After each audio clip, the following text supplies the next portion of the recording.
Nada es gratis. Y lo que yo voy a tratar de explicar aquí en esta presentación es algunos costos ocultos que tiene el derecho administrativo argentino.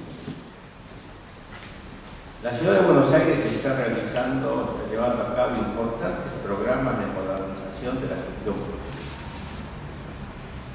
En el laboratorio de ensayo y error que permite el sistema federal al cual se ha incorporado la ciudad, la ciudad debería constituirse en un ejemplo de cómo manejar los negocios públicos para las demás jurisdicciones. Y creo que ello está ocurriendo. Sin embargo, el accionar de la ciudad debe encuadrarse en el derecho administrativo. Y si bien este derecho es local, o sea que cada jurisdicción puede legislar al respecto, hasta ahora no se ha apartado demasiado del régimen nacional.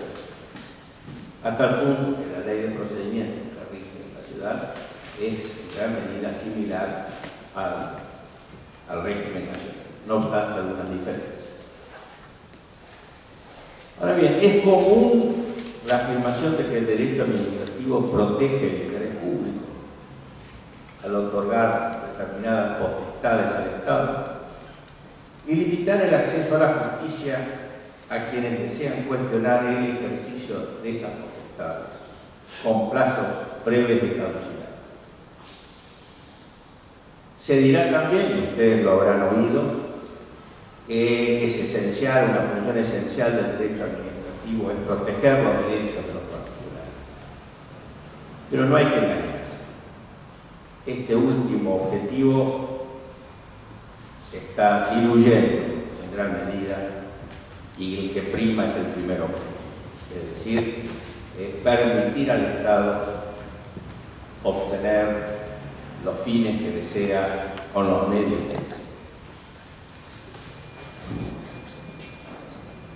El interés público no es unívoco. El interés de los gobernantes no es lo mismo que el interés público. El interés público radica en la vigencia del Estado de Derecho, la vigencia plena del Estado de Derecho. Y desde este punto de vista, el derecho administrativo argentino deja mucho que desear hoy en día, cuando se lo compara con los derechos modernos.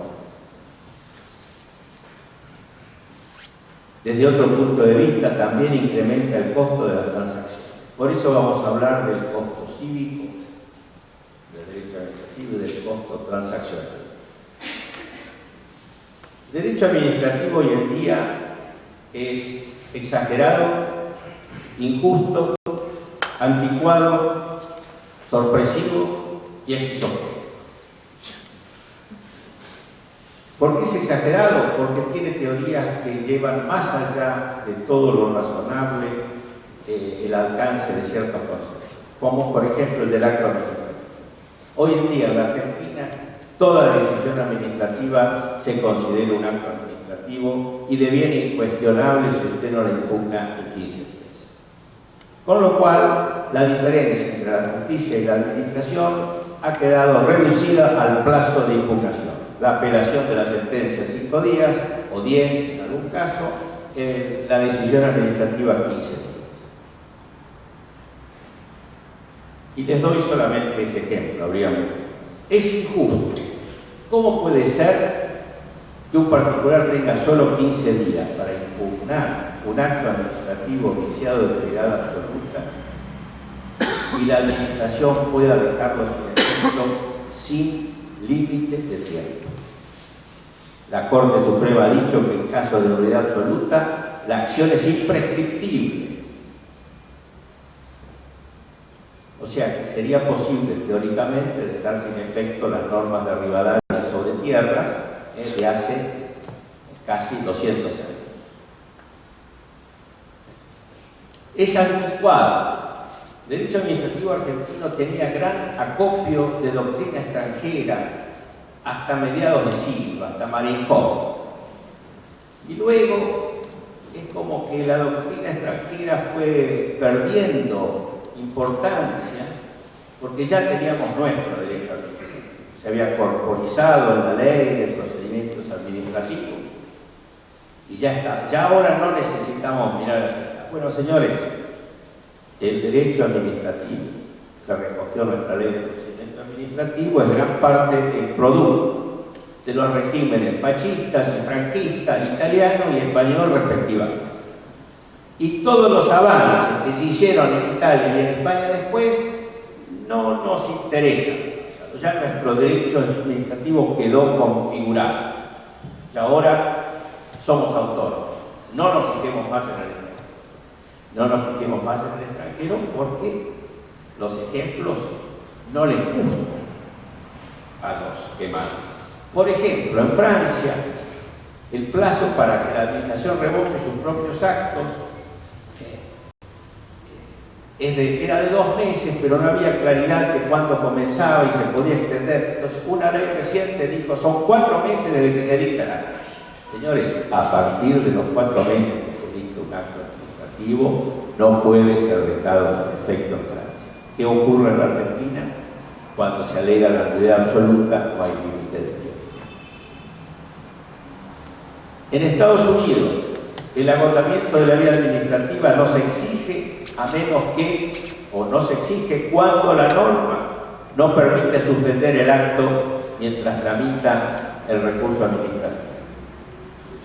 Oigan esta frase de la Corte Suprema en un caso de 1992. Y traduzco algunos términos para adecuarlos a nuestro sistema. La preocupación que expresa el Procurador del Tesoro por el respeto del requisito del agotamiento de la vía administrativa no se ha traducido en remedios más efectivos que alienten la interposición de recursos administrativos en contraposición con la acción judicial. Le está diciendo la Corte a la Administración, señores, ustedes hacen hincapié en que debe agotarse la vía administrativa. ¿Y qué han hecho para que ese agotamiento tenga algún fin útil y no sea un mero obstáculo? Esta frase no suele encontrarse una filosofía semejante, una filosofía como la que indica esta frase en nuestros tribunales contenciosos administrativos nacionales.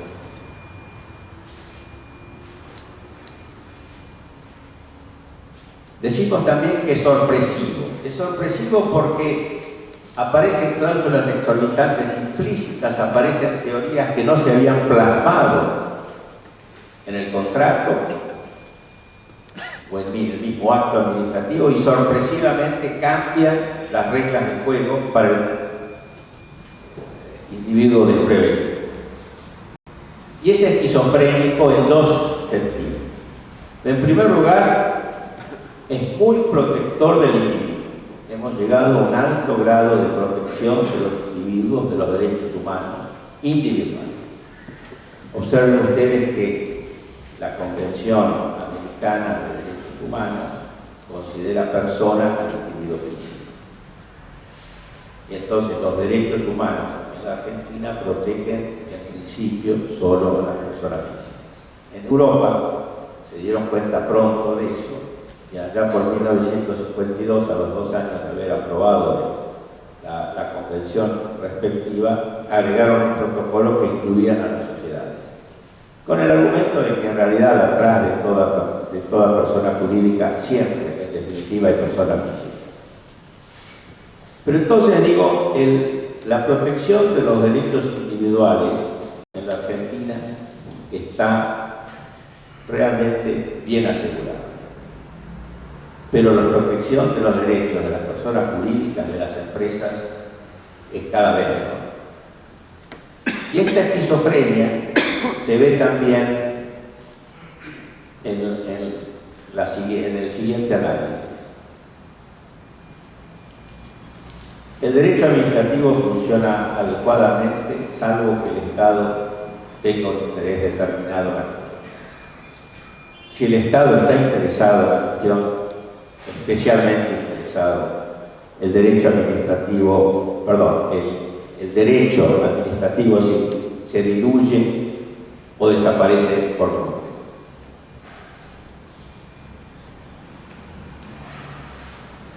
¿Cuál es el costo, entonces, de este derecho administrativo que hemos construido? Voy a hablar entonces del costo cívico brevemente, porque es una cuestión que hace más al derecho constitucional, hace más al derecho político y al derecho administrativo. Pero hay un costo cívico y un costo transaccional. El costo cívico es el siguiente. El particular debe tener la posibilidad de defender sus derechos. La empresa, la sociedad, debe tener la posibilidad de defender sus derechos sin cortapisas como las que nos existen entre nosotros. Cuando ellos no existen, la corrupción aumenta. Es inevitable. El poder corrompe, decía Lord Acton, y el poder absoluto corrompe absolutamente. En consecuencia, la reducción del derecho administrativo, de la fuerza del derecho administrativo, implica un aumento inevitable de la corrupción. El particular, en general, primero pregunta cuál es su derecho. Si no lo tiene, busca otra solución, y de la solución que busca, normalmente la primera es la corrupción.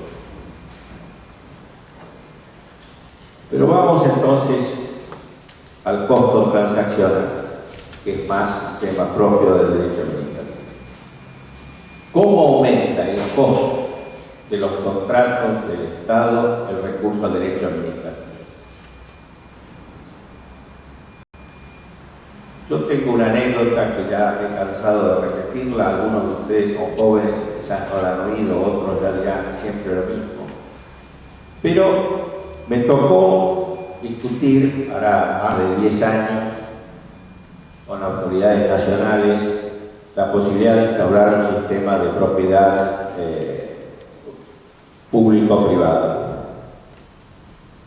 La famosa PPP del sistema del derecho inglés o el derecho francés también usan las mismas. Y es un sistema que requiere contratos muy fuertes, porque el particular o las empresas descansan sobre los contratos y sobre esos contratos buscan financiación, o para cumplir esos contratos son los que buscan la financiación. Nosotros estamos acostumbrados a la obra pública, en la cual el Estado paga a medida que la obra se hace. En ese caso,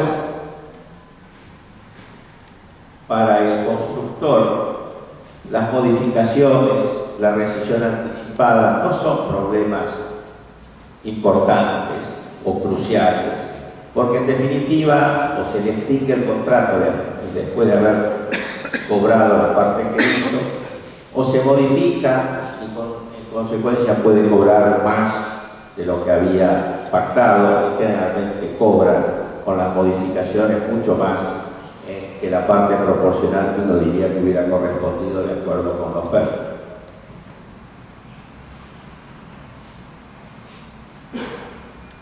Entonces, se daba en ese análisis de este tipo de contratos, en el cual, a diferencia de la obra pública, se le pide a la empresa privada que venga con su financiación y empiece a cobrar una vez que la obra termina, algo que ya habíamos hecho nosotros con la concesión de obra pública, no era demasiado novedoso para nosotros.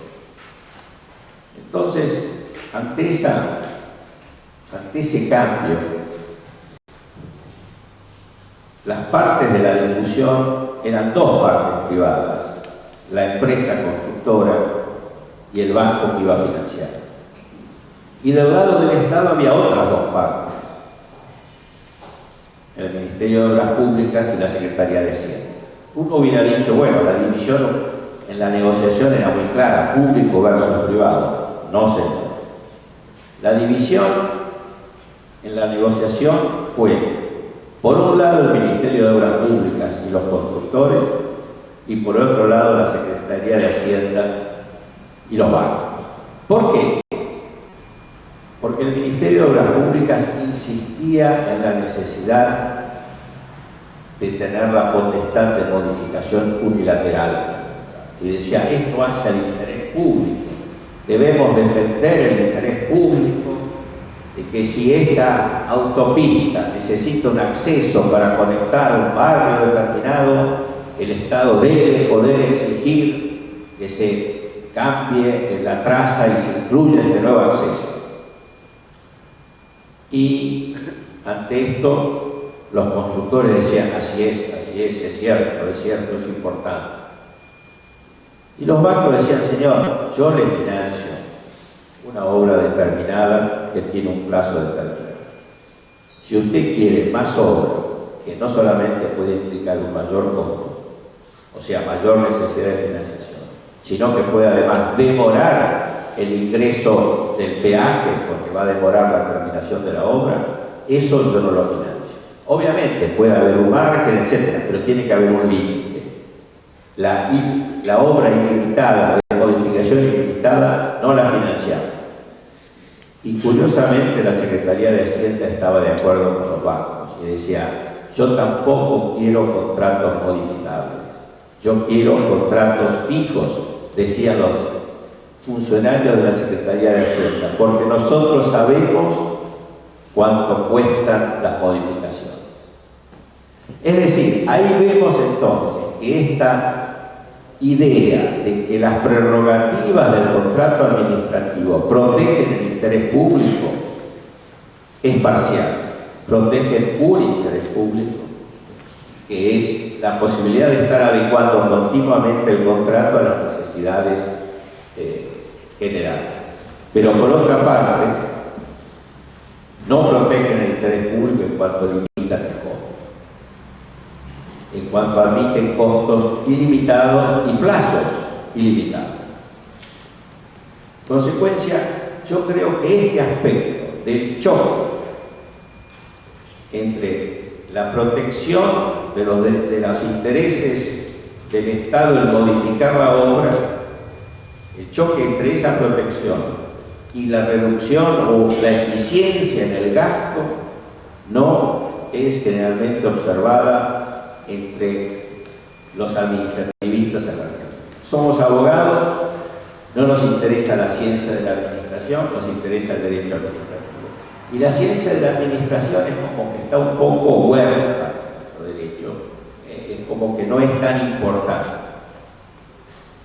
En Japón, me han dicho, la licitación pública prácticamente no existe o no es importante. Pero el gobierno analiza el precio a los que se compran los insumos de la administración pública. Es decir, contrate como quiera, pero tenga un precio bueno. Nosotros somos al revés. Grandes procedimientos de selección de contratistas y el costo es algo, es poco elegante hablar del costo. Nosotros los abogados, todo el tema del costo es algo indigno de nuestra importancia y de nuestros valores jurídicos. Las normas norteamericanas de contratación dicen expresamente, y es un consejo que le dirigen a los funcionarios públicos que deben contratar. El contribuyente norteamericano no está dispuesto a pagar el costo de un contrato sin riesgos. Es decir, si usted quiere proteger al Estado contra todos los riesgos posibles, el costo va a ser prohibido. En consecuencia, eso el contribuyente norteamericano no lo paga. Ahí lo tienen bien claro. Pero en nuestro derecho pareciera que hay una especie de sobrevaloración de la necesidad de que el Estado esté siempre protegido, sobreprotegido, y en particular esté indefenso, cualquiera sea el precio que resulta de esa redacción del contrato, de esas cláusulas.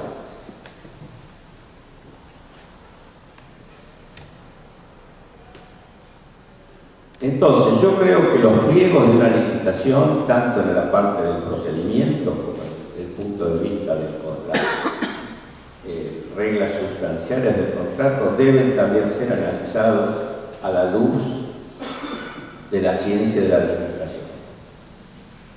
Deben ser analizados en algunos casos de peligros importantes con la ayuda de consultores, no abogados. No estoy abogando aquí para que se contraten estudios externos, jurídicos, no.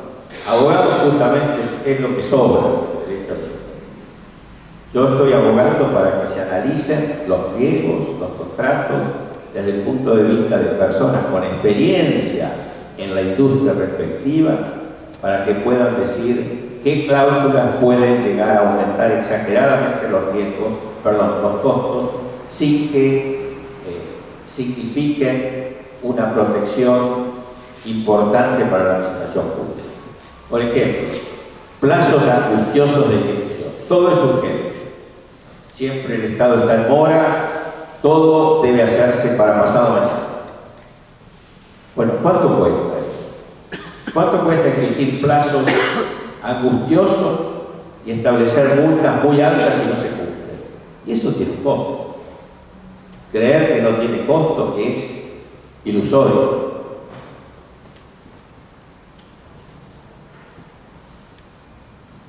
Otro aspecto es el tema de la selección del contratista con los puntajes.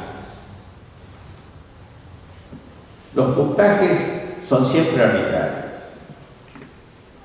Si tienes columnas del estilo jónico, son 3 puntos, columnas del estilo dórico 1 y columnas del estilo corintio 5. Señor, es tan arbitrario como decir eso. Gran parte de los puntajes que se asignan a los aspectos, digamos, constructivos, decorativos, etcétera, son arbitrarios. Es preferible muchas veces, o por ejemplo, a la experiencia del constructor. Señor, es mucho más sencillo un sistema de pasa y después comparar el costo. Otro aspecto importante también es el contraste que suele existir entre nosotros en la atención desmesurada al procedimiento de selección y el descuido a la etapa del cumplimiento. Ha habido casos, se han denunciado, en que la oferta se adjudicó realmente al más bajo precio. Pero después se comprobó que ese oferente, una vez que tenía el contrato, entregaba la mitad de los productos que se había comprometido a hacer, y eso nadie lo controlaba. Entonces, el control del cumplimiento es tan importante como el control de la selección.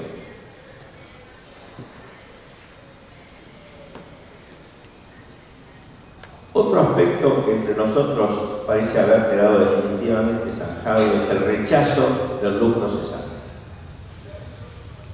El lucro cesante es casi pecaminoso, como si todo el mundo debiera trabajar sin afán de lucro.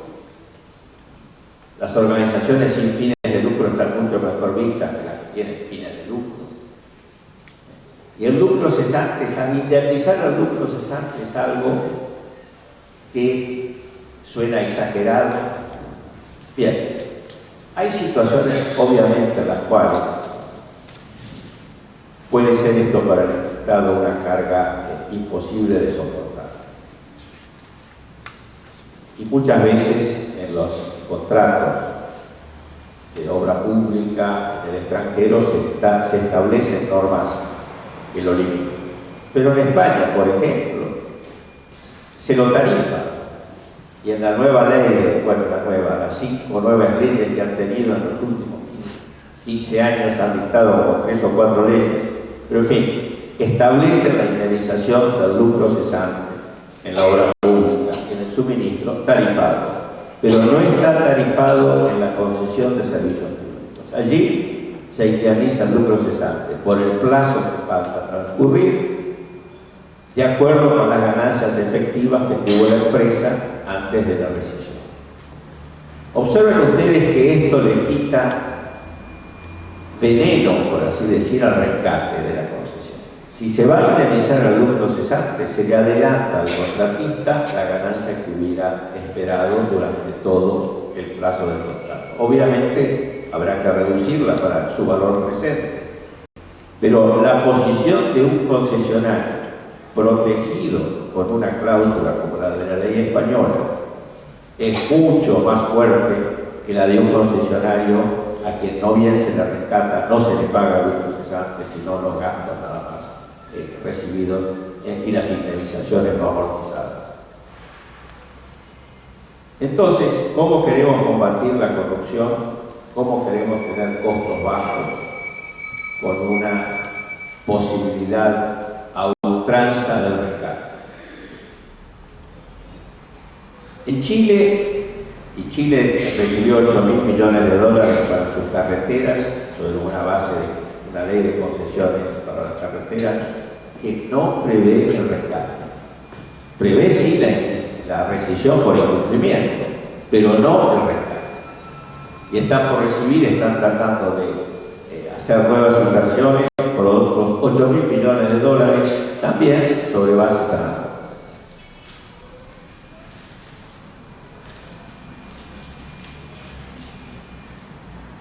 Otro aspecto que en Chile ha sido muy útil, ha sido oneroso para el Estado, no lo niego, pero ha dado gran seguridad a los contratistas, es tener un tribunal arbitral ad hoc formado cuando se firma el contrato. Y ese tribunal arbitral es el que queda continuamente formado y ante el cual se le plantean las controversias que van surgiendo. Piensen ustedes que entre nosotros, primero hay que plantear la controversia durante el contrato. Por eso alguien decía que la jurisprudencia de la sala de la plenaria, de la sala contencioso administrativo, llevaba al contrato no de tractos sucesivos, sino de pleitos sucesivos, porque era para el contratista defenderse debiera estar iniciando pleitos continuamente. ¿Por qué ello no ocurre? Señor, sonreímos todos sabiendo por qué eso no ocurre.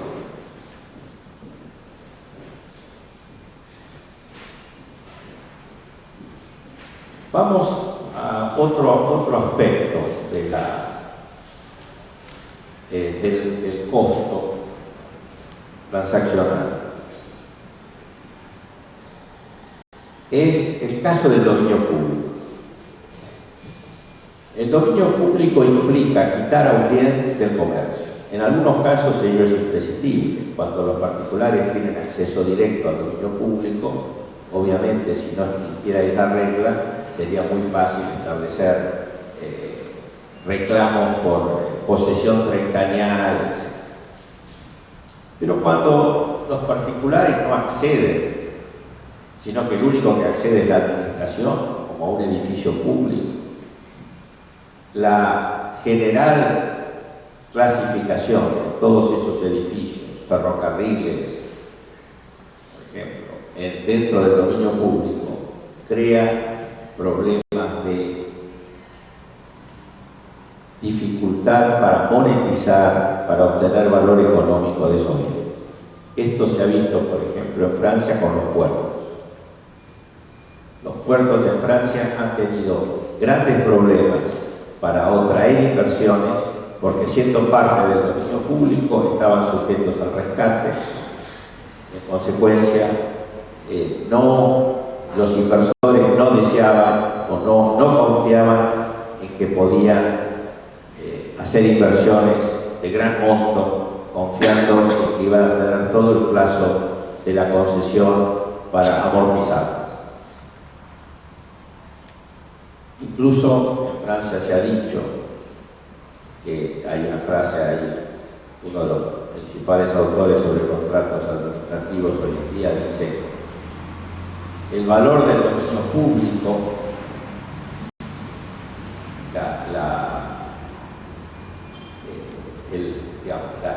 la noción del dominio público y el carácter precario que ello acarrea los contratos que se celebran a su respecto, imposibilita la puesta en valor económico de esos bienes. En consecuencia, en Francia hoy en día hay una tendencia muy notable, y que ya viene de varias leyes en los últimos 30 años, a permitir, por un lado, la construcción o la constitución de derechos firmes sobre el dominio público, de modo tal de que el concesionario tenga la seguridad que va a poder quedarse en la concesión durante todo su plazo.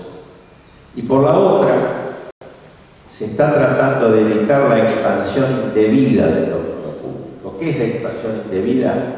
Bueno, si un bien es del dominio público, ese bien, un edificio, es dominio público desde el subsuelo hasta el último piso, hasta el espacio aéreo encima. Bueno, señor, la administración puede necesitar un edificio para oficinas y puede dar en concesión partes de ese edificio para financiarse, pero la concesión, como les digo, no es demasiado atractivo en algunos supuestos. Lo que se está diciendo en Francia, hay que dividir el inmueble y una parte será dominio público y la otra no. Y en la otra podrán, por ejemplo, celebrarse contratos de alquiler de derecho privado. Es decir, en Francia se está tratando de acotar la figura del dominio público dentro de lo que es realmente necesario para la finalidad pública y permitir que el bien esté dentro del dominio privado para poder dar más firmeza a los derechos del del inquilino. Nosotros estamos yendo en la dirección opuesta. Estamos ampliando ahora el concepto de dominio público. En la reforma del Código Civil se mantiene una cláusula que es la que incluye en el dominio público cualquier otra obra pública construida para utilidad o comodidad común. Pero esta norma, hoy en día tiene un sentido distinto del que tenía cuando lo redactó Vélez. Es algo como los que le gusta Borges se van a acordar de Pierre Menard, autor del Quijote. Algo que decía Cervantes tiene un sentido mucho distinto, dicho centenares de años después. Esto es lo mismo. Cuando se dice que es obra pública, que es dominio público, cualquier otra obra pública construida para utilidad o comodidad común, y esto se lo dice ahora, el concepto de obra pública es un concepto financiero para la ley de obra pública. Toda obra financiada por el Tesoro Público es una obra pública. En consecuencia, toda construcción que va a hacer el Estado va a pertenecer al dominio público. Creo que esto es exagerado. Creo que esto va a impedir financiar, que va a impedir al mismo Estado financiar ciertas obras. Porque si lo paga el Tesoro, es dominio público.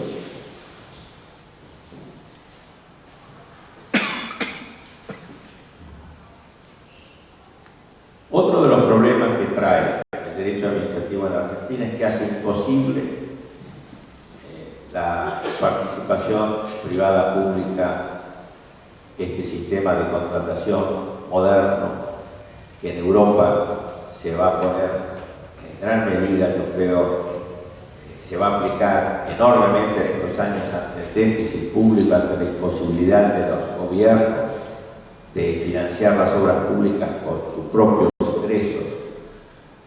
Es muy probable que se recurra cada vez más a esta figura con la cual los particulares financian la obra y se cobran con el producido de la misma, con el peaje, con el alquiler de la sala del hospital al Estado, con el alquiler de las aulas del colegio al mismo Estado. Bueno, este tipo de contratos requiere contratos firmes, requiere contratos inmodificables, particularmente en nuestro país. En Francia se discutió si se los iba a considerar contratos administrativos o no. Hubo una fuerte corriente de opinión que estaba en contra de esa caracterización, pero finalmente triunfó el derecho administrativo clásico y esos son contratos administrativos regulares. Está bien, pero ¿qué ocurre en Francia? El Estado es solvente, el Estado paga y el Estado en general es muy serio y cada gobierno respeta los compromisos que asumió el gobierno anterior. Hay una unidad en la persona del Estado que entre nosotros pareciera que cada gobierno funda un nuevo Estado.